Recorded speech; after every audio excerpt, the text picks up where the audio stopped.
Here we are, right in the middle of winter holidays. I hope you're getting a chance to relax. Don't worry, we have one of our favorite episodes ready for you this week. We know you need your story. So please, tuck in and enjoy.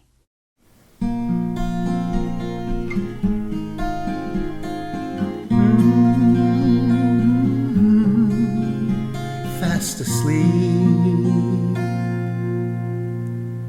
Welcome to Fast Asleep. Thank you for joining us. We are here, ready to tuck you in. Or, in the case of one recent listener, get you through your marathon training. Wow, good for you. So, apparently, as I understand it, a few runners like fast asleep while training for long distance.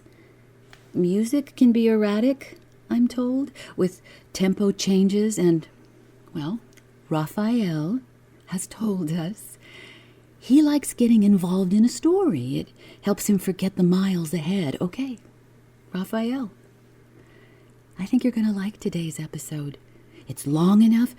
Oh, and you're going to love the ending. It's from Graham Greene, regarded as one of the finest writers of the 20th century for his literary fiction, but also for his thrillers. And it's a thriller that we have on tap for you today. After publishing his very first novel, The Man Within, Graham Greene was easily able to work full-time as a novelist. The critical reception of that first novel was that enthusiastic. Now, in the midst of this very successful writing career, Greene managed to travel frequently and often to the world's wildest, most remote locations. But get this, in 1941, he traveled his way into an MI6 recruitment. Well, that's the Foreign Intelligence Service for the United Kingdom. Yes, he was a spy, along with his sister, Elizabeth. No, not that Elizabeth. Until 1944. So, 67 years of writing. Novels, plays, screenplays, and fortunately, short stories. So get ready for a spine-chilling short story. Right now, tuck in, everybody, for Graham Greene's The Basement Room.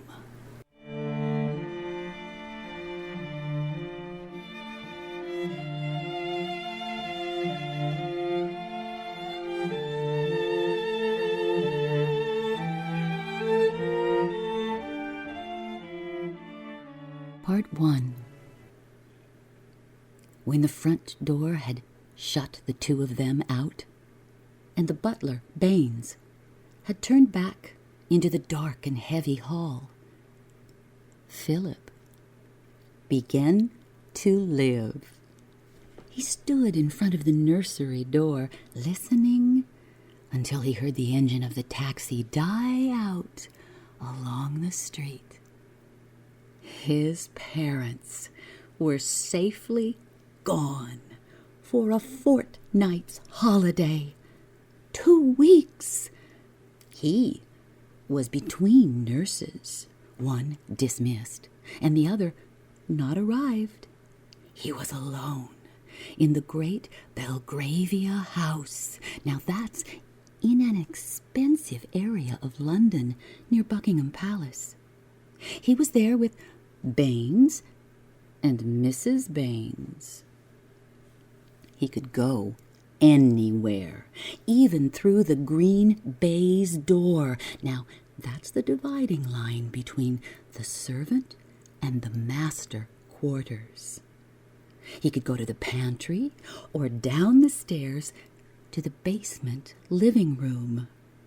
He felt a happy stranger in his home because he could go into any room and all the rooms were empty. You could only guess who had once occupied them.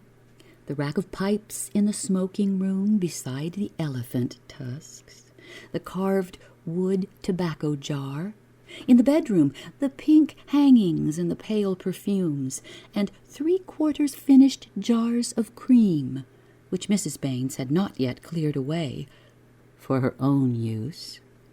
The high glaze on the never-opened piano in the drawing-room, the china clock, the silly little tables, and the silver. But here, Mrs. Baines was already busy, pulling down the curtains, covering the chairs in dust sheets. "Be off out of here, Master Phillip," and she looked at him with her peevish eyes, while she moved round, getting everything in order, meticulous and loveless, and doing her duty. Philip Lane went downstairs and pushed at the baize door. He looked into the pantry, but Baines was not there. Then he set foot for the first time on the stairs to the basement. Again, he had the sense, this is life. All his 7 nursery years vibrated with the strange, the new experience. His crowded brain was like a city which feels the earth tremble at a distant earthquake shock. He was apprehensive, but he was happier than he had ever been. Everything was more important than before. Baines was reading a newspaper in his shirt sleeves. He said, "Oh, come in, Phil, and make yourself at home. Wait a moment, and I'll do the honors."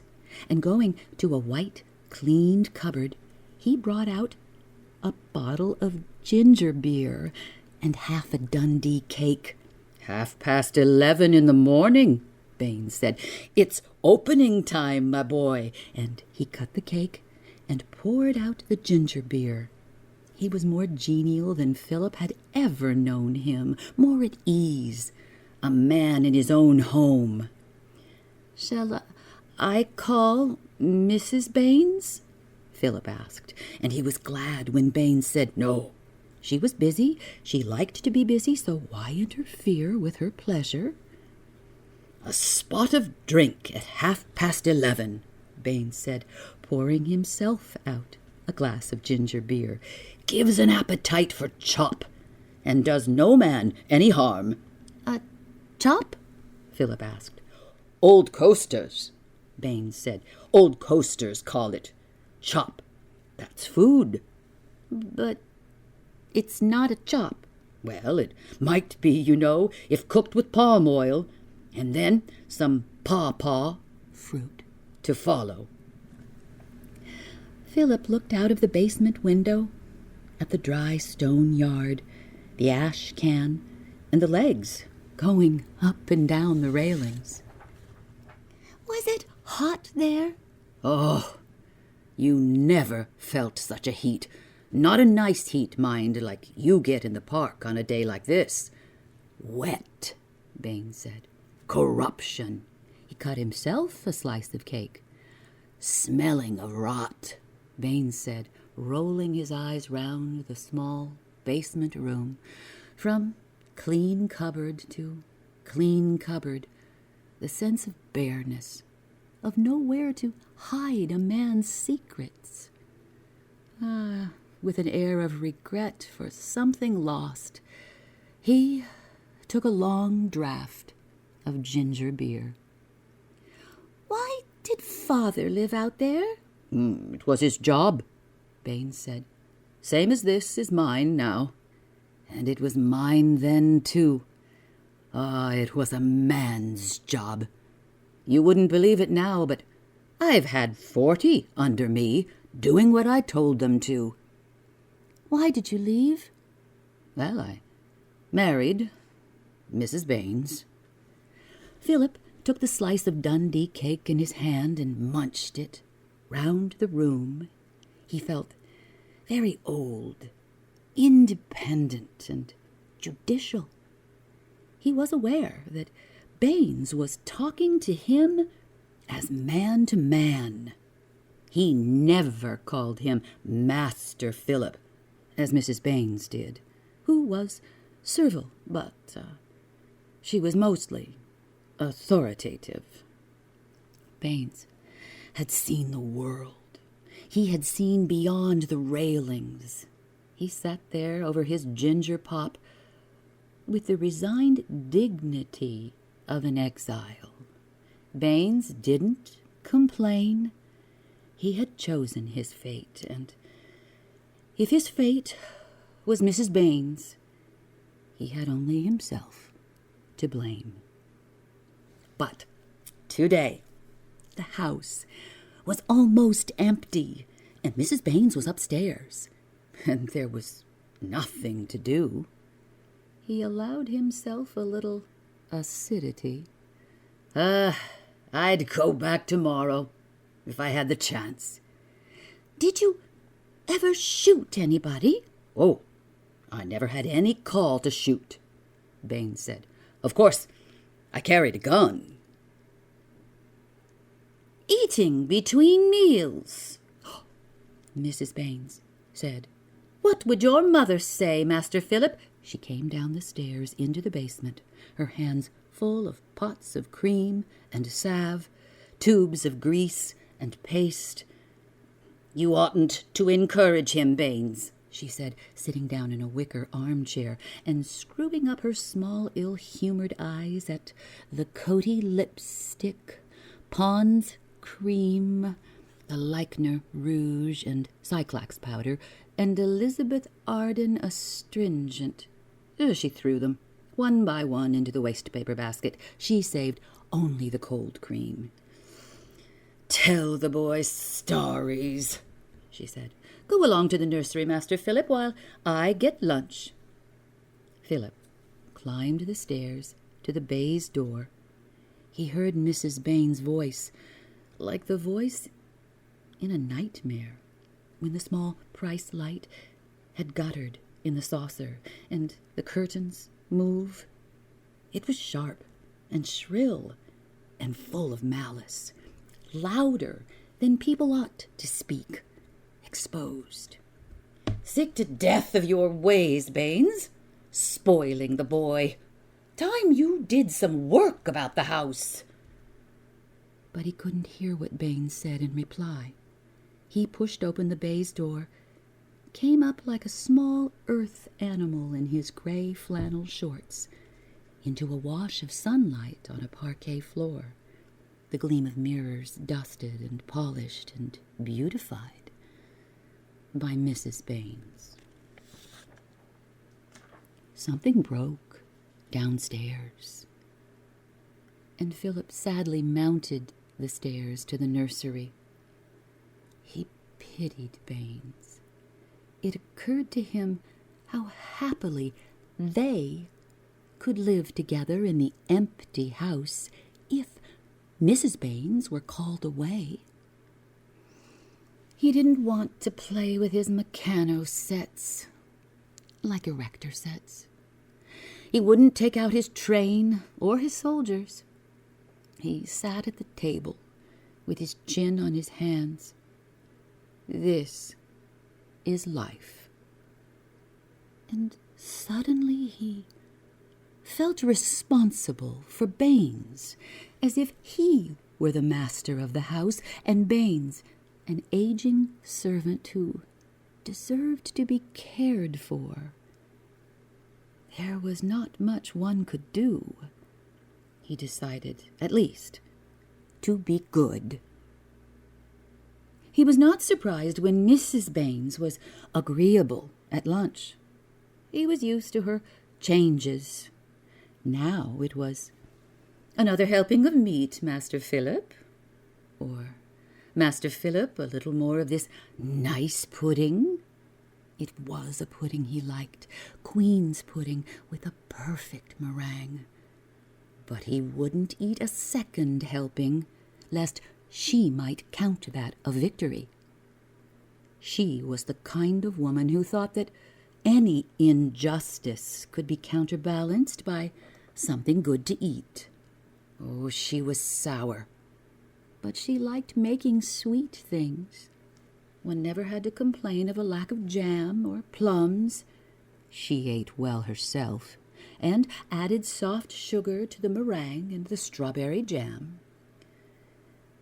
The half-light through the basement window set the motes moving above her pale hair like dust as she sifted the sugar, and Baines crouched over his plate, saying nothing. Again, Phillip felt responsibility. Baines had looked forward to this, and Baines was disappointed. Everything was spoilt. The sensation of disappointment was one which Phillip could share. He could understand better than anyone this grief. Something hoped for, not happening. Something promised, not fulfilled. Something exciting, which turned dull. "Baines," he said, "will you take me for a walk this afternoon?" "No," Mrs. Baines said. "No, that he won't. Not with all the silver to clean." "Oh, there's a fortnight to do it in," Baines said. "Work first, pleasure afterward." Mrs. Baines helped herself to some more meringue. Baines put down his spoon and fork and pushed his plate away. "Blast," he said. "Temper," Mrs. Baines said. "Temper. Don't you go breaking any more things, Baines. And I won't have you swearing in front of the boy. Master Phillip, if you've finished, you can get down." She skinned the rest of the meringue off the pudding. "I want to go for a walk," Phillip said. "You'll go and have a rest." "I want to go for a walk." "Master Phillip." She got up from the table, leaving her meringue unfinished, and came towards him, thin, menacing, dusty in the basement room. "Master Phillip, you do just as you're told." She took him by the arm and squeezed it. She watched him with a joyless, passionate glitter. And above her head, the feet of the typists trudged back to the Victoria offices after the lunch interval. "Why shouldn't I go for a walk?" But he weakened. He was scared, and ashamed of being scared. This was life, a strange passion he couldn't understand, moving in the basement room. He saw a small pile of broken glass swept into a corner by the waste paper basket. He looked at Baines for help and only intercepted hate, the sad, hopeless hate of something behind bars. "Why shouldn't I?" he repeated. "Master Phillip," Mrs. Baines said, "you've got to do as you're told. You mustn't think just because your father's away there's nobody here to—" "You wouldn't dare!" Phillip cried, and was startled by Baines' low interjection.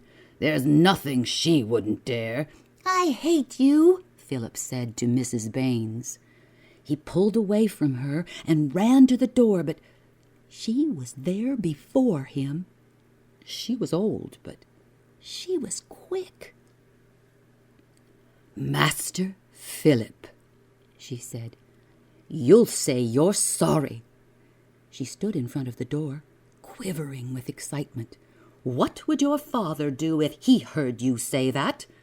She put a hand out to seize him, dry and white with constant soda, the nails cut to the quick, but he backed away and put the table between them, and suddenly, to his surprise, she smiled. She became again as servile as she had been arrogant. "Well, get along with you, Master Phillip," she said, with glee. "I see I'm going to have my hands full till your father and mother come back." She left the door unguarded, and when he passed her, she slapped him playfully. "I've got too much to do today to trouble about you. I haven't covered half the chairs." And suddenly, even the upper part of the house became unbearable to him as he thought of Mrs. Baines moving around, shrouding the sofas, laying out the dust sheets.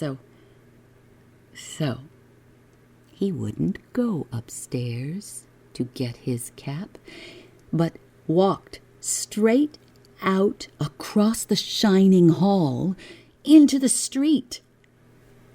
And again, as he looked this way and looked that way, it was life he was in the middle of.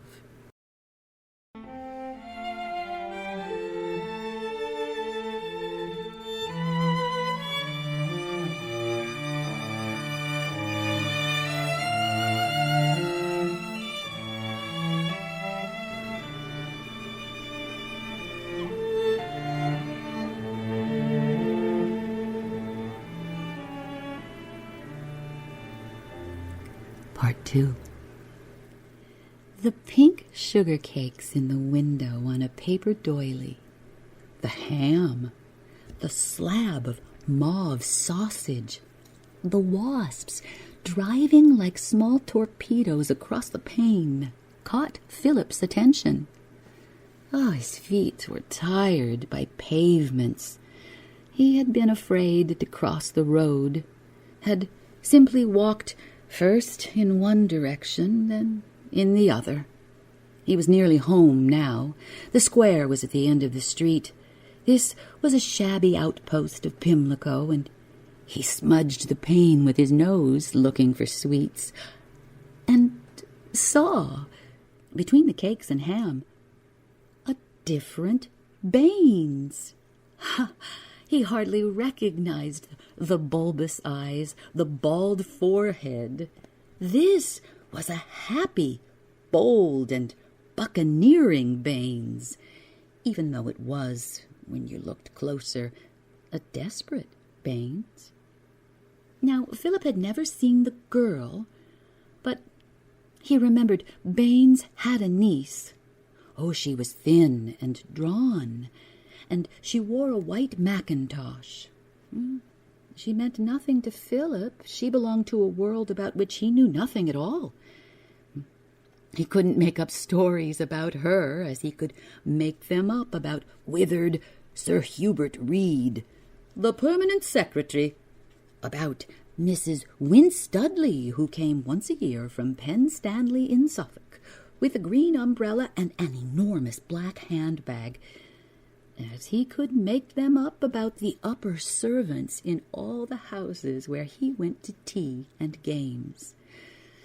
She just didn't belong. He thought of mermaids and Undine, but she didn't belong there either, nor of the adventures of Emile, nor to the Bastables. She sat there, looking at an iced pink cake, in the detachment and mystery of, the completely disinherited, looking at the half-used pots of powder which Baines had set out on the marble-topped table between them. Baines was urging, hoping, entreating, commanding, and the girl looked at the tea and the china pots and cried. Baines passed his handkerchief across the table, but she wouldn't wipe her eyes. She screwed it in her palm and let the tears run down. Wouldn't do anything, wouldn't speak, would only put up a silent resistance to what she dreaded and wanted and refused to listen to at any price. The two brains battled over the teacups, loving each other. And there, came to Phillip outside, beyond the ham and wasps and dusty Pimlico pane, a confused indication of the struggle. He was inquisitive, and he didn't understand, and he wanted to know. He went and stood in the doorway to see better. He was less sheltered than he had ever been. Other people's lives, for the first time, touched and pressed and molded. He would never escape that scene. Oh, in a week he had forgotten it, but it conditioned his career, the long austerity of his life. When he was dying, rich and alone, it was said that he asked, "Who is she?" Baines had won. He was cocky, and the girl was happy. She wiped her face. She opened a pot of powder, and their fingers touched across the table. It occurred to Phillip that it might be amusing to imitate Mrs. Baines' voice and to call "Baines" to him from the door. His voice shriveled them. You couldn't describe it in any other way. It made them smaller. They weren't together anymore. Baines was the first to recover and trace the voice. But that didn't make things as they were. Oh, the sawdust was spilled out of the afternoon. Nothing you did could mend it. And Phillip was scared. "I didn't mean—" He wanted to say that he loved Baines, that he had only wanted to laugh at Mrs. Baines, but he had discovered you couldn't laugh at Mrs. Baines. She wasn't Sir Hubert Reed, who used steel nibs and carried a pen wiper in his pocket. She wasn't Mrs. Wince Dudley. She was darkness. When the night light went out in a draught, she was the frozen blocks of earth he had seen one winter in a graveyard, when someone said, "Well, they need an electric drill." She was the flowers gone bad and smelling in the little closet room at Penn Stanley. Oh, there was nothing to laugh about. You had to endure her when she was there, and forget about her quickly when she was away. Suppress the thought of her, ram it down deep. Baines said, "Oh, it's only Phil," and beckoned him in, and gave him the pink iced cake the girl didn't want. But the afternoon was broken. The cake was like a piece of dry bread in the throat. The girl left them at once. Well, she even forgot to take the powder. Like a blunt icicle in her white mackintosh, she stood in the doorway with her back to them and then melted into the afternoon. "Who is she?" Phillip asked. "Is she your niece?" Oh, yes," Baines said. "That's who she is. She's my niece," and poured the last drops of water onto the coarse black leaves in the teapot. "May as well have another cup," Baines said. "The cup that cheers," he said, hopelessly, watching the bitter black fluid drain out of the spout. "Have a glass of ginger pop, Phil?" I'm sorry, Baines." "Oh, it's not your fault, Phil. Why, I could really believe it wasn't you at all, but her. Oh, she creeps in everywhere." He fished 2 leaves out of his cup and laid them on the back of his hand, a thin, soft flake and a hard stalk. He beat them with his hand. Today, and the stalk detached itself. Tomorrow, Wednesday, Thursday, Friday, Saturday, Sunday, but the flake wouldn't come. Stayed where it was, drying under his blows, with a resistance you wouldn't believe it to possess. The tough one wins, Baines said.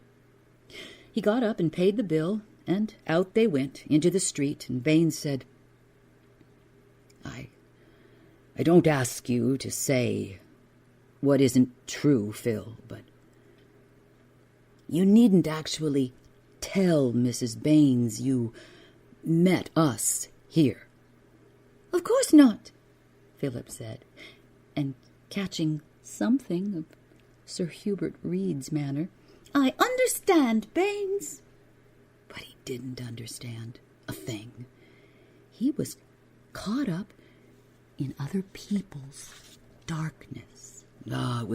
It was stupid, Baines said. So near home, but I hadn't time to think. You see, I'd got to see her. I haven't time to spare, Baines said. I'm not young. I've got to see that she's all right. Of course you have, Baines. Now, Mrs. Baines will get it out of you, if she can. You can trust me, Baines, Phillip said in a dry, important Reed voice. And then, oh, look out, she's at the window watching. And there indeed she was, looking at them between the lace curtains from the basement room, speculating. Need we go in, Baines? Phillip asked, cold lying heavy on his stomach like too much pudding. He clutched Baines' arm. Careful, Baines said softly. Careful. But need we go in, Baines? It's early. Take me for a walk in the park. Better not. But I'm frightened, Baines. Oh, now you haven't any cause, Baines said. Nothing's going to hurt you. You just run along upstairs to the nursery. I'll go down by the area and talk to Mrs. Baines. But he stood, hesitating, at the top of the stone steps, pretending not to see her, where she watched between the curtains. Now, in the front door, Phil, and up the stairs. Phillip didn't linger in the hall. He ran, slithering on the parquet Mrs. Baines had polished, to the stairs. Through the drawing-room doorway on the first floor he saw the draped chairs. Even the china clock on the mantel was covered, like a canary's cage. As he passed, it chimed the hour, muffled, in secret, under the duster. On the nursery table, he found his supper laid out, a glass of milk and a piece of bread and butter, a sweet biscuit, and a little cold queen's pudding, without the meringue. Well, he had no appetite. He strained his ears for Mrs. Baines coming, for the sound of voices, but the basement held its secrets. The green baize door shut off that world.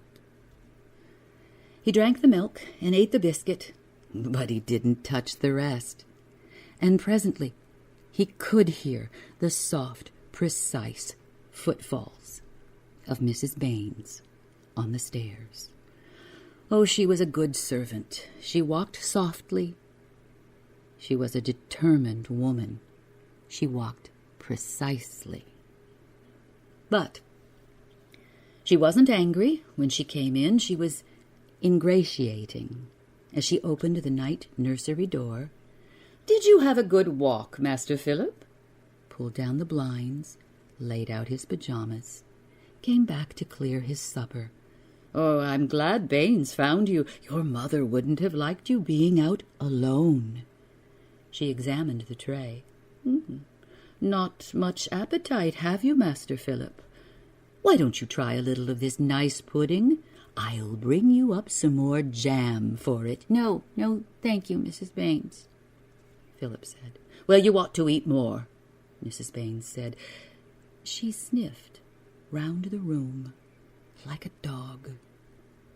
"You didn't take any pots out of the waste paper basket in the kitchen, did you, Master Phillip?" "No," Phillip said. "Of course you wouldn't. I just wanted to make sure." She patted his shoulder, and her fingers flashed to his lapel. She picked off a tiny crumb of pink sugar. "Oh, Master Phillip," she said, "that's why you haven't any appetite. You've been buying sweet cakes. That's not what your pocket money's for." "But I didn't," Phillip said. "I didn't." She tasted the sugar with the tip of her tongue. "Don't tell me lies, Master Phillip. I won't stand for it any more than your father would." I didn't, Phillip said. "They gave it to me. I mean, Baines." But she had pounced on the word they. She had got what she wanted. Oh, there was no doubt about that, even when you didn't know what it was she wanted. Phillip was angry and miserable and disappointed because he hadn't kept Baines' secret. Oh, Baines oughtn't to have trusted him. Grown-up people should keep their own secrets. And yet, here was Mrs. Baines immediately entrusting him with another. "Let me tickle your palm and see if you can keep a secret." But he put his hand behind him. He wouldn't be touched. "It's a secret between us, Master Phillip, that I know all about them." "I suppose she was having tea with him," she speculated. "Why shouldn't she?" he asked, the responsibility for Baines weighing on his spirit. The idea that he had got to keep her secret when he hadn't kept Baines, making him miserable with the unfairness of life. "She was nice." "Oh, she was nice, was she?" Mrs. Baines said in a bitter voice he wasn't used to. "And she's his niece." "Oh, so that's what he said." Mrs. Baines struck softly back at him, like the clock under the duster. She tried to be jocular. "Oh, the old scoundrel." "Don't you tell him I know, Master Phillip." She stood very still between the table and the door, thinking very hard, planning something. "Promise you won't tell." "I'll give you that Meccano set, Master Phillip." He turned his back on her. He wouldn't promise, but he wouldn't tell. He would have nothing to do with their secrets, the responsibilities they were determined to lay on him. He was only anxious to forget. He had already received a larger dose of life than he had bargained for, and he was scared. A 2A Meccano set, Master Phillip. He never opened his Meccano set again. Never built anything. Never created anything. Died, the old dilettante, 60 years later, with nothing to show, rather than preserve the memory of Mrs. Baines' malicious voice saying, "Good night." Her soft, determined footfalls on the stairs to the basement, going down going down.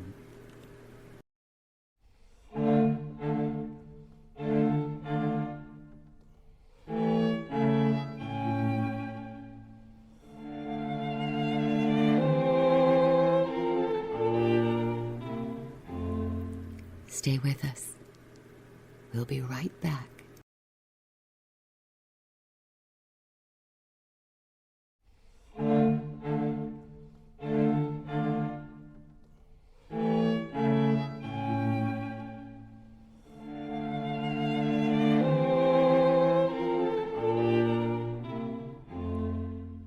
Part 3. The sun poured in between the curtains, and Baines was beating a tattoo on a water can. "Glory! Glory!" Baines said. He sat down on the end of the bed and said, "I beg to announce that Mrs. Baines has been called away. Her mother's dying. She won't be back until tomorrow." "Why did you wake me up so early?" Phillip complained. He watched Baines with uneasiness. He wasn't going to be drawn in. He'd learnt his lesson. It wasn't right for a man of Baines' age to be so merry. It made a grown person human, in the same way that you were human, for if a grown-up could behave so childishly, you were liable to find yourself in their world. It was enough that it came at you in dreams. Oh, the witch at the corner, the man with a knife. So, "It's very early," he whined, even though he loved Baines, even though he couldn't help being glad that Baines was happy.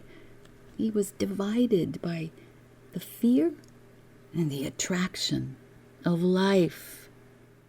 "I want to make this a long day," Baines said. "This is the best time." He pulled the curtains back. "Oh, it's a bit misty.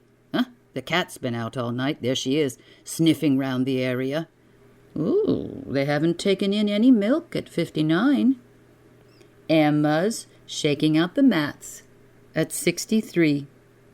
He said, "This was what I used to think about on the coast. Somebody shaking mats and the cat coming home. I can see it today," Baines said, "just as if I was still in Africa. Most days you don't notice what you've got. It's a good life, if you don't weaken." He put a penny on the washstand. "When you're dressed, Phil, you run and get a mail from the barrow at the corner. I'll be cooking the sausages." "Sausages?" "Sausages," Baines said. "We're going to celebrate today." Oh, he celebrated at breakfast, restless, cracking jokes, unaccountably merry and nervous. It was going to be a long, long day. He kept on coming back to that. For years he had waited for a long day.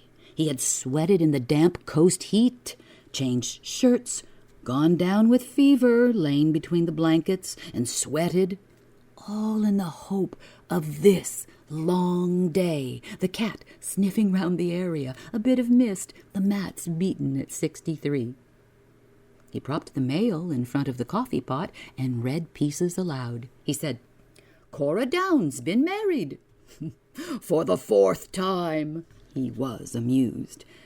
But it wasn't his idea of a long day. His long day was the park, watching the riders in the row, seeing Sir Arthur Stillwater pass beyond the rails. He dined with us once in Bow. Up from Freetown. He was governor there. Lunch at the corner house for Philip's sake. He'd have preferred himself a glass of stout and some oysters at the York Bar. The zoo, the long bus ride home in the last summer light. The leaves in the Green Park were beginning to turn, and the motors nuzzled out of Berkeley Street, with the low sun gently glowing on their windscreens. Baines envied no one. Not Cora Down, or Sir Arthur Stillwater, or Lord Sanddale, who came out onto the steps of the Army and Navy and then went back again. He hadn't anything to do and might as well look at another paper. I said, "Don't let me see you touch that man again." Oh, Baines had led a man's life. Everyone on top of the bus pricked his ears when he told Phillip all about it. "Would you have shot him?" Phillip asked, and Baines put his head back and tilted his dark, respectable manservant's hat to a better angle as the bus swerved round the artillery memorial. "I wouldn't have thought twice about it. I'd have shot to kill," he boasted, and the bowed figure went by, the steel helmet, the heavy cloak, the down-turned rifle, and the folded hands. "Have you got the revolver?" "Of course I've got it," Baines said. "Don't I need it with all the burglaries there've been?" This, oh yes, this was the Baines whom Phillip loved. Not Baines singing and carefree, but Baines responsible, Baines behind barriers, living his man's life. All the buses streamed from Victoria like a convoy of aeroplanes to bring Baines home with honor. 40 under me. And there, waiting near the area steps, was the proper reward. Love. At lighting up time. "It's your niece," Phillip said, recognizing the white mackintosh, but not the happy, sleepy face. She frightened him like an unlucky number. He nearly told Baines what Mrs. Baines had said, but he didn't want to bother. He wanted to leave things alone. "Why, so it is," Baines said. "I shouldn't wonder if she was going to have a bit of supper with us." But he said they'd play a game, pretend they didn't know her, slip down the area steps. "And here," Baines said, "we are.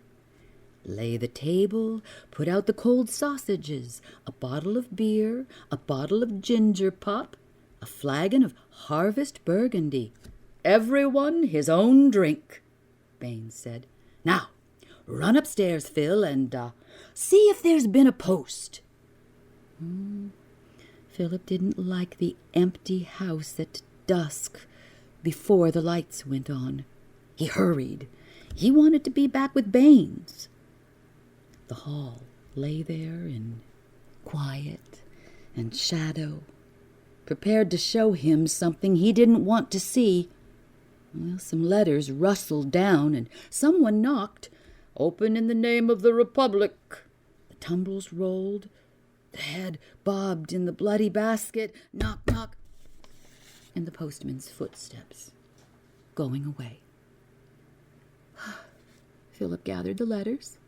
The slit in the door was like the grating in a jeweler's window. He remembered the policeman he had seen peer through.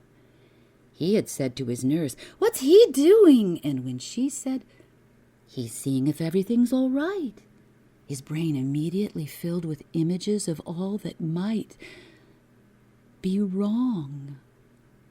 He ran to the baize door and the stairs. The girl was already there, and Baines was kissing her. She leaned breathlessly against the dresser. "Here's Emmy, Phil." "There's a letter for you, Baines." "Oh, Emmy," Baines said. "It's from her." But he wouldn't open it. "You bet she's coming back." "We'll have supper anyway," Emmy said. "She can't harm that." "Oh, you don't know her," Baines said. "Nothing's safe. Damn it," he said. "I was a man once." And he opened the letter. "Can I start?" Phillip asked, but Baines didn't hear. He presented, in his stillness, an example of the importance grown-up people attached to the written word. Oh, you had to write your thanks, not wait and speak them, as if letters couldn't lie. But Phillip knew better than that, sprawling his thanks across a page to Aunt Alice, who had given him a teddy bear he was too old for. Oh, letters could lie all right, but they made the lie permanent. They lay as evidence against you. They made you meaner than the spoken word. Well, she's not coming back till tomorrow night, Baines said. He opened the bottles. He pulled up the chairs. He kissed Emmy again against the dresser. Oh, you oughtn't to, Emmy said, with the boy here. Oh, he's got to learn, Baines said, like the rest of us.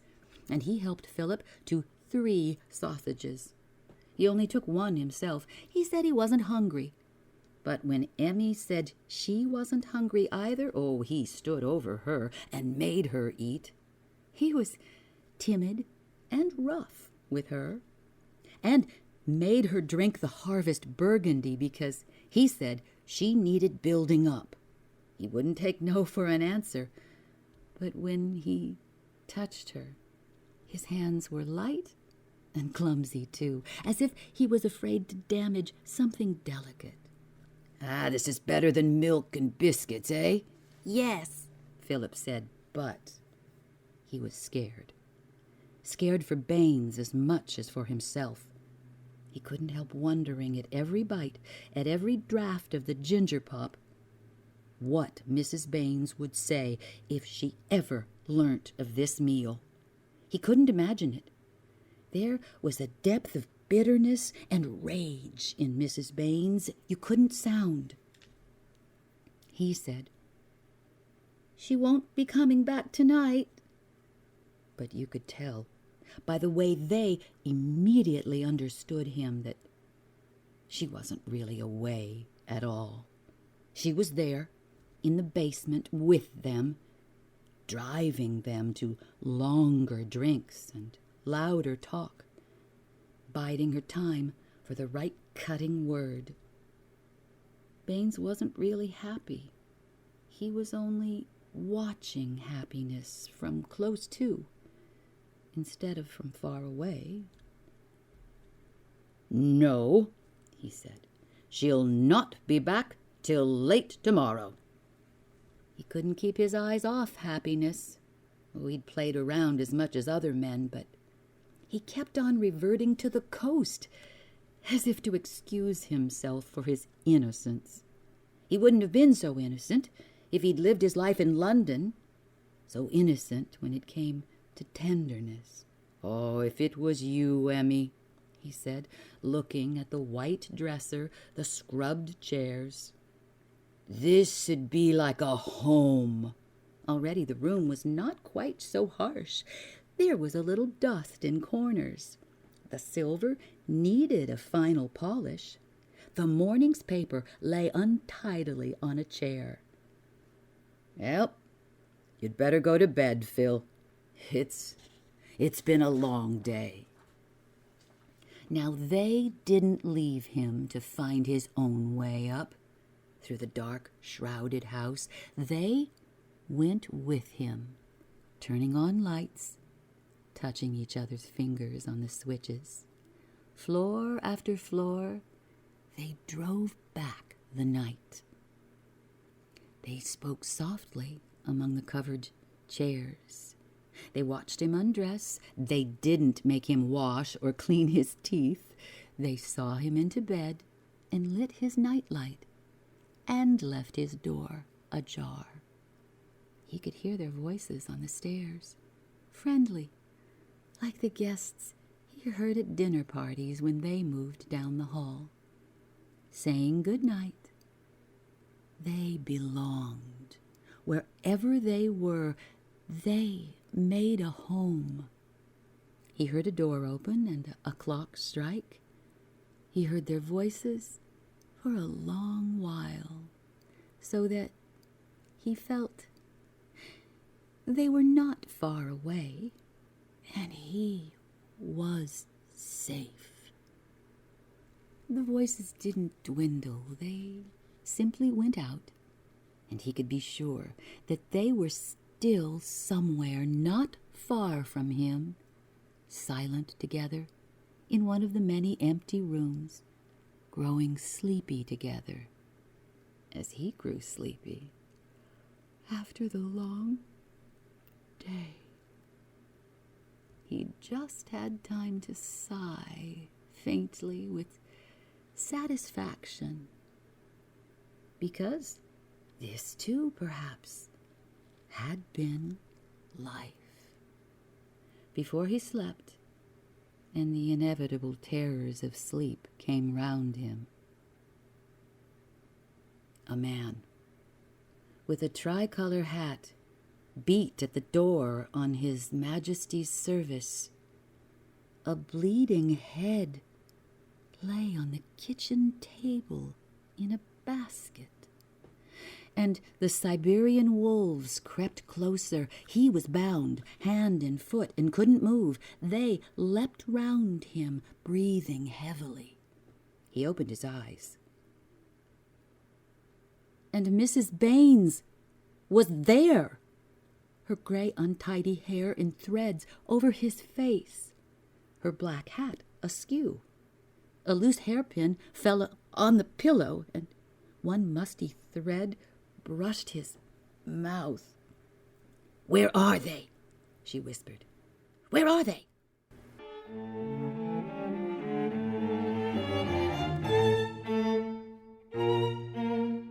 Part 4. Philip watched her in terror. Mrs. Baines was out of breath, as if she had been searching all the empty rooms, looking under loose covers.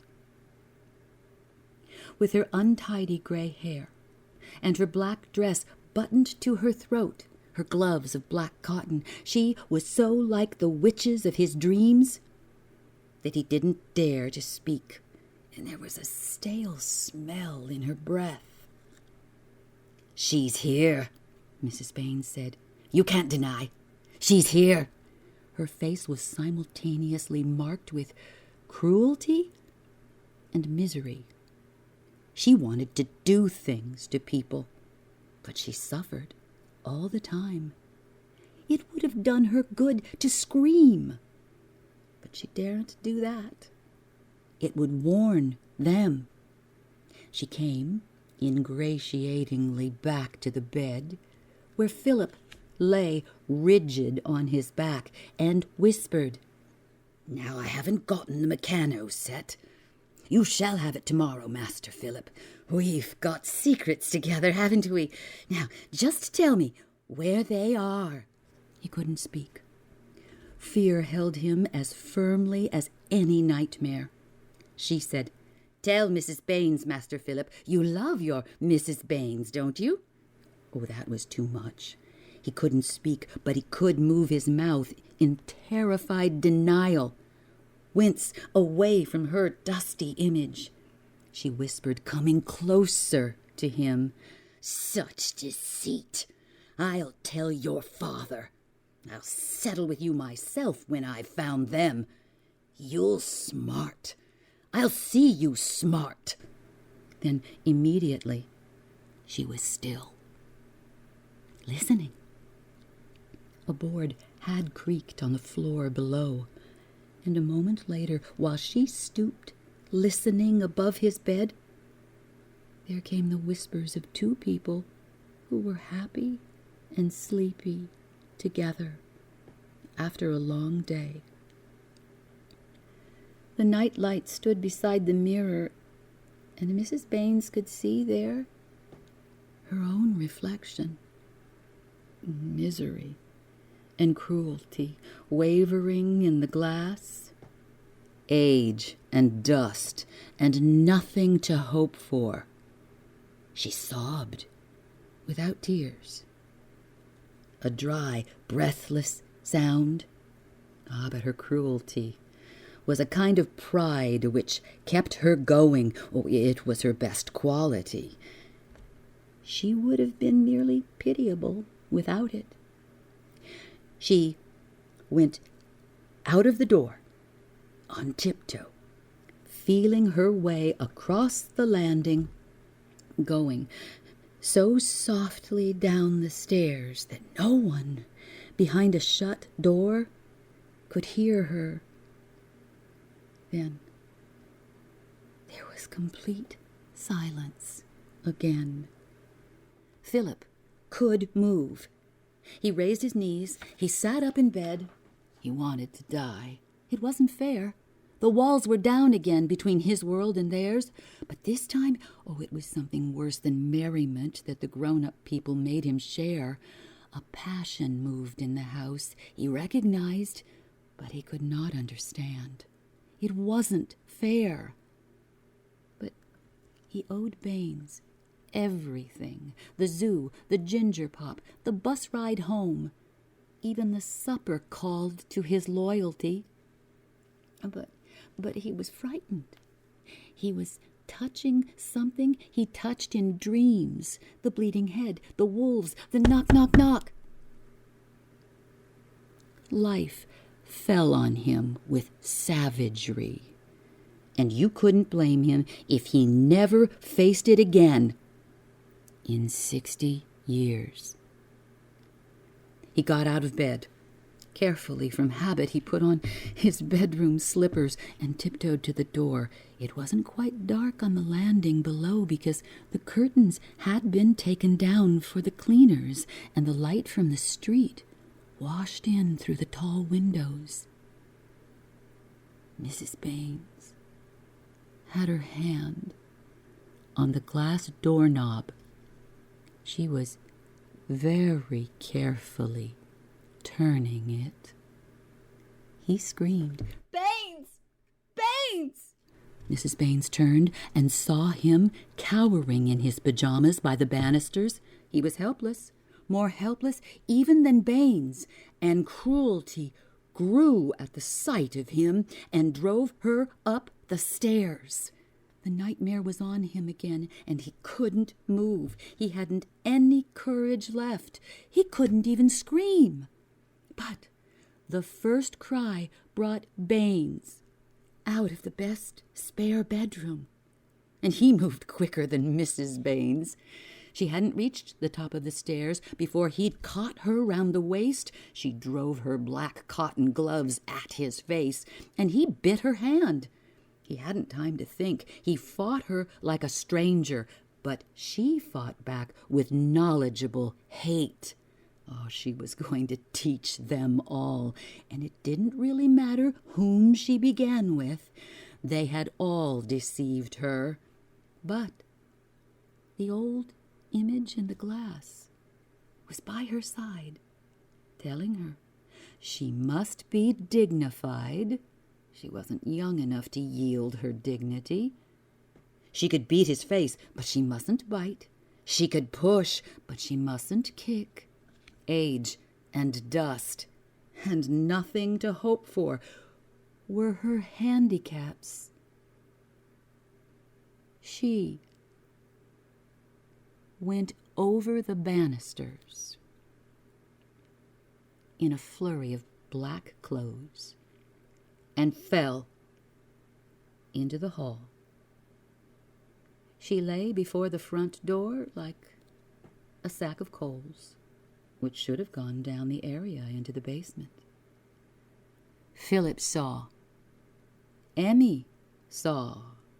She sat down, suddenly, in the doorway of the best spare bedroom, with her eyes open, as if she were too tired to stand any longer. Baines went slowly down into the hall. It wasn't hard for Phillip to escape, or they'd forgotten him completely. He went down the back, the servants' stairs, because Mrs. Baines was in the hall. He didn't understand what she was doing, lying there, like the pictures in a book no one had read to him. The things he didn't understand terrified him. The whole house had been turned over to the grown-up world. He wasn't safe in the night nursery. Their passions had flooded in. The only thing he could do was to get away by the back stairs and up through the area and never come back. He didn't think of the cold, of the need for food and sleep. For an hour, it would seem quite possible to escape from people forever. He was wearing pajamas and bedroom slippers when he came up into the square. But there was no one to see him. It was that hour of the evening in a residential district when everyone is at the theater or at home. He climbed over the iron railings into the little garden. The plane trees spread their large pale palms between him and the sky. It might have been an illimitable forest into which he had escaped. He crouched behind a trunk, and the wolves retreated. It seemed to him, between the little iron seat and the tree trunk, that no one would ever find him again. A kind of embittered happiness and self-pity made him cry. He was lost. Well, there wouldn't be any more secrets to keep. He surrendered responsibility once and for all. Let grown-up people keep to their world. Oh, and he would keep to his, safe in the small garden between the plane trees. Presently, the door of 48 opened, and Baines looked this way and that. And then he signaled with his hand, and Emmy came. It was as if they were only just in time for a train. They hadn't a chance of saying goodbye. She went quickly by, like a face at a window swept past the platform, pale and unhappy, and not wanting to go. Baines went in again and shut the door. The light was lit in the basement, and a policeman walked round the square, looking into the areas. You could tell how many families were at home by the lights behind the first-floor curtains. Phillip explored the garden. It didn't take long, a 20-yard square of bushes and plane trees, 2 iron seats and a gravel path, a padlocked gate at either end, a scuffle of old leaves. But he couldn't stay. Something stirred in the bushes, and 2 illuminated eyes peered out at him like a Serbian wolf. And he thought how terrible it would be if Mrs. Baines found him there. Well, he'd have no time to climb the railings. She'd seize him from behind. He left the square at the unfashionable end and was immediately among the fish and chip shops, the little stationers selling bagatelle, among the accommodation addresses and the dingy hotels with open doors. There were few people about because the pubs were open, but a blousy woman carrying a parcel called to him across the street, and the commissioner outside a cinema would have stopped him if he hadn't crossed the road. He went deeper. You could go farther and lose yourself more completely here than among the plane trees. On the fringe of the square, he was in danger of being stopped and taken back. It was obvious where he belonged. But as he went deeper, he lost the marks of his origin. It was a warm night. Any child in those free-living parts might be expected to play truant from bed. He found a kind of camaraderie, even among grown-up people. He might have been a neighbor's child as he went quickly by, but they weren't going to tell on him. They'd been young once themselves. He picked up a protective coating of dust from the pavements, of smuts from the trains, which passed along the backs in a spray of fire. Once he was caught in a knot of children running away from something or somebody, laughing as they ran. He was whirled with them round a turning and abandoned, with a sticky fruit drop in his hand. Oh, he couldn't have been more lost. But he hadn't the stamina to keep on. At first, he had feared that someone would stop him. After an hour, he hoped that someone would. He couldn't find his way back, and in any case, he was afraid of arriving home alone. He was afraid of Mrs. Baines. More afraid than he had ever been. Baines was his friend, but something had happened which gave Mrs. Baines all the power. He began to loiter on purpose, to be noticed. But no one noticed him. Families were having a last breather on the doorsteps. The refuse bins had been put out, and bits of cabbage stalks soiled his slippers. The air was full of voices, but he was cut off. These people were strangers, and would always now be strangers. They were marked by Mrs. Baines, and he shied away from them into a deep class consciousness. He had been afraid of policemen. Oh, but now he wanted one to take him home. Even Mrs. Baines could do nothing against a policeman. He sidled past a constable who was directing traffic, but he was too busy to pay him any attention. Phillip sat down against a wall and cried. It hadn't occurred to him that that was the easiest way, that all you had to do was to surrender, to show you were beaten, and accept kindness. It was lavished on him at once by 2 women and a pawnbroker. Another policeman appeared, a young man with a sharp, incredulous face. He looked as if he noted everything he saw in pocket books and drew conclusions. A woman offered to see Phillip home, but he didn't trust her. She wasn't a match for Mrs. Baines. Immobile in the hall. He wouldn't give his address. He said he was afraid to go home. He had his way. He got his protection. "I'll take him to the station," the policeman said, and holding him awkwardly by the hand. He wasn't married. He had his career to make. He led him round the corner, up the stone stairs, into the little, bare, overheated room where justice lived.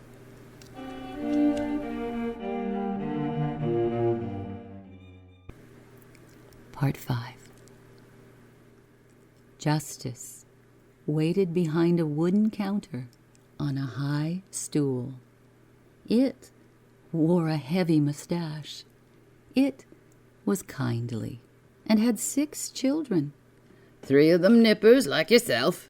It wasn't really interested in Phillip, but it pretended to be. It wrote the address down and sent a constable to fetch a glass of milk. But the young constable was interested. He had a nose for things. "Now your home's on the telephone, I suppose," Justice said. "We'll ring them up and say you're safe, and they'll fetch you very soon. What's your name, sonny?" "Phillip." "Your other name?" "I haven't got another name." He didn't want to be fetched. He wanted to be taken home by someone who would impress even Mrs. Baines. The constable watched him, watched the way he drank the milk, watched him when he winced away from questions. "What made you run away? Playing truant, eh?" "I don't know." "Well, you oughtn't to do it, young fellow. Think how anxious your father and mother will be." "They are away." "Well, your nurse?" "I haven't got one." "Well, who looks after you then?" The question went home. Phillip saw Mrs. Baines coming up the stairs at him, the heap of black cotton in the hall. He began to cry. "Oh, now," the sergeant said. Oh, he didn't know what to do. He wished his wife were with him. Even a policewoman might have been useful. "Don't you think it's funny," the constable said, "that there hasn't been an inquiry?" "Oh, they think he's tucked up in bed." "You are scared, aren't you?" the constable said. "What scared you?" "I don't know." "Somebody hurt you?" "No." "Always had bad dreams," the sergeant said. "Thought the house was on fire, I expect. I've brought up 6 of them. Rose is due back. She'll take him home." "I want to go home with you," Phillip said. He tried to smile at the constable, but the deceit was immature and unsuccessful. "I'd better go," the constable said. "There may be something wrong." "Ah, nonsense," the sergeant said. "It's a woman's job. Tact is what you need. Oh, here's Rose. Oh, pull up your stockings, Rose. You're a disgrace to the force. Now I've got a job for you, Rose." She shambled in, black cotton stockings drooping over her boots, a gawky girl guide manner, a hoarse, hostile voice. "More tarts, I suppose?" "No, you've got to see this young man home." She looked at him owlishly. "I won't go with her," Phillip said. He began to cry again. "I don't like her." "More of that womanly charm, Rose," the sergeant said. The telephone rang on his desk. He lifted the receiver. "What? What's that?" he said. "Number 48. Oh, you've got a doctor." He put his hand over the telephone mouth. "No wonder this nipper wasn't reported," he said. "They've been too busy. An accident. Woman slipped on the stairs." "Oh, serious?" the constable asked. The sergeant mouthed at him. "You didn't mention the word death before a child." Didn't he know? He had 6 of them. "You made noises in the throat. You grimaced, a complicated shorthand for a word of only 5 letters, anyway." "Well, you'd better go after all," he said, "and make a report. The doctor's there." Rose shambled from the stove, pink apply-dapply cheeks, loose stockings. She stuck her hands behind her.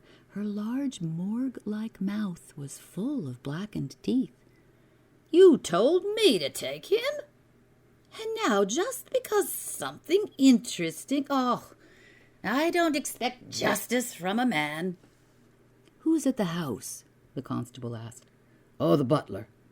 "Oh, you don't think," the constable said, "that he saw..." "Oh, trust me," the sergeant said. "I've brought up 6. Know 'em through and through. You can't teach me anything about children."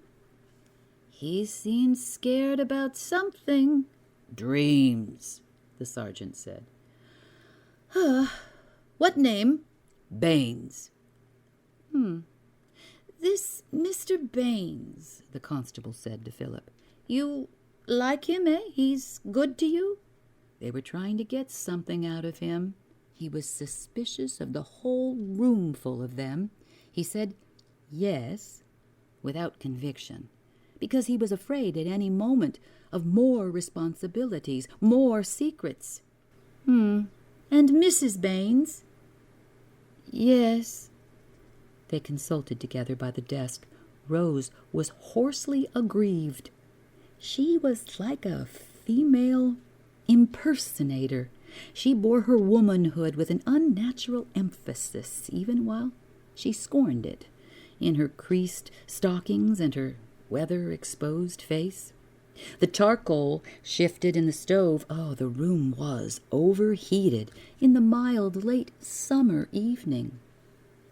A notice on the wall described a body found in the Thames, or rather the body's clothes. Wool vest, wool pants, wool shirt with blue stripes, size 10 boots, blue serge suit worn at the elbows, 15.5 celluloid collar. They couldn't find anything to say about the body except its measurements. It was just an ordinary body. "Come along," the constable said. He was interested. He was glad to be going, but he couldn't help being embarrassed by his company. A small boy in pajamas. His nose smelt something, he didn't know what, but he smarted at the sight of the amusement they caused. The pubs had closed, and the streets were full again of men making as long a day of it as they could. He hurried through the less frequented streets, chose the darker pavements, wouldn't loiter, and Phillip wanted more and more to loiter, pulling at his hand, dragging with his feet. He dreaded the sight of Mrs. Baines waiting in the hall. Oh, he knew now that she was dead. The sergeant's mouthing had conveyed that. But she wasn't buried. She wasn't out of sight.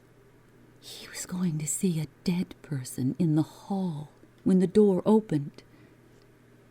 The light was on in the basement, and to his relief the constable made for the area steps. Perhaps he wouldn't have to see Mrs. Baines at all. The constable knocked on the door because it was too dark to see the bell, and Baines answered. He stood there in the doorway of the neat, bright basement room, and you could see the sad, complacent, plausible sentence he had prepared. Whither? At the sight of Phillip. He hadn't expected Phillip to return like that, in the policeman's company. He had to begin thinking all over again. Oh, he wasn't a deceptive man. If it hadn't been for Emmy, he would have been quite ready to let the truth lead him where it would. "Mr. Baines?" the constable asked. He nodded. He hadn't found the right words. He was daunted by the shrewd, knowing face, the sudden appearance of Phillip there. "This little boy from here?" "Yes," Baines said. Phillip could tell that there was a message he was trying to convey, but he shut his mind to it. Oh, he loved Baines, but Baines had involved him in secrets, in fears he didn't understand. That was what happened when you loved. You got involved, and Phillip extricated himself from life, from love, from Baines. The doctor's here," Baines said, and he nodded at the door, moistened his mouth, kept his eyes on Phillip, begging for something, like a dog you can't understand. "There's nothing to be done. She slipped on these stone basement stairs. I was in here. I heard her fall." He wouldn't look at the notebook, at the constable's spidery writing, which got a terrible lot on one page. "Did the boy see anything?" "Oh, he can't have done. I thought he was in bed. Hadn't he better go up? It's a shocking thing." "Oh," Baines said, losing control. A shocking thing for a child." "Oh, she's through there?" the constable asked. "Oh, I haven't moved her an inch," Baines said. "Well, he'd better then, go up the area and through the hall," Baines said, and again he begged dumbly, like a dog. "One more secret. Keep this secret. Do this for old Baines. He won't ask for another." "Come along," the constable said. "I'll see you up to bed. Now, you're a gentleman. You must come in the proper way through the front door like the master should. Or will you go along with him, Mr. Baines, while I see the doctor?" "Oh, yes," Baines said. "I'll go." He came across the room to Phillip, begging all the way with his old, soft, stupid expression. This is Baines, the old coaster. What about a palm oil chop, eh? A man's life. 40 under him. Never used a gun. The messages flickered out from the last posts at the border, imploring, beseeching, reminding, this is your old friend Baines. What about 11s? A glass of ginger pop won't do you any harm. Sausages, a long day. But the wires were cut. The messages just faded out into the vacancy of the scrubbed room in which there had never been a place where a man could hide his secrets. Well, come along, Phil. It's bedtime. We'll just go up the steps. Tap, tap, tap at the telegraph. You may get through. You can't tell. Somebody may mend the right wire. And in the front door. No, Phillip said. No, I won't go. You can't make me go. I'll fight. I won't see her. The constable turned on them quickly. What's that? Why won't you go? She's in the hall, Phillip said. I know, she's in the hall, and she's dead, and I won't see her. You moved her, then? The constable said to Baines. All the way down here? Why, you've been lying, eh? That means that you had to tidy up. Were you alone? Emmy, Phillip said. Emmy. He wasn't going to keep any more secrets. He was going to finish once and for all with everything, with Baines and Mrs. Baines and the grown-up life beyond him. It's all Emmy's fault, he protested with a quaver which reminded Baines that after all, he was only a child. Oh, it had been hopeless to expect help there. He was a child. He didn't understand what it all meant. He couldn't read this shorthand of terror. He'd had a long day, and he was tired out. You could see him dropping asleep where he stood against the dresser, dropping back into the comfortable nursery peace. You couldn't blame him. When he woke in the morning, he'd hardly remember a thing. Out with it, the constable said, addressing Baines with professional ferocity. Who is she? Just as the old man, 60 years later, startled his secretary, his only watcher, asking, Who is she? Who is she? Dropping lower and lower to death, passing on the way, perhaps, the image of Baines. Baines. Hopeless Baines. Letting his head drop. Baines. Coming clean.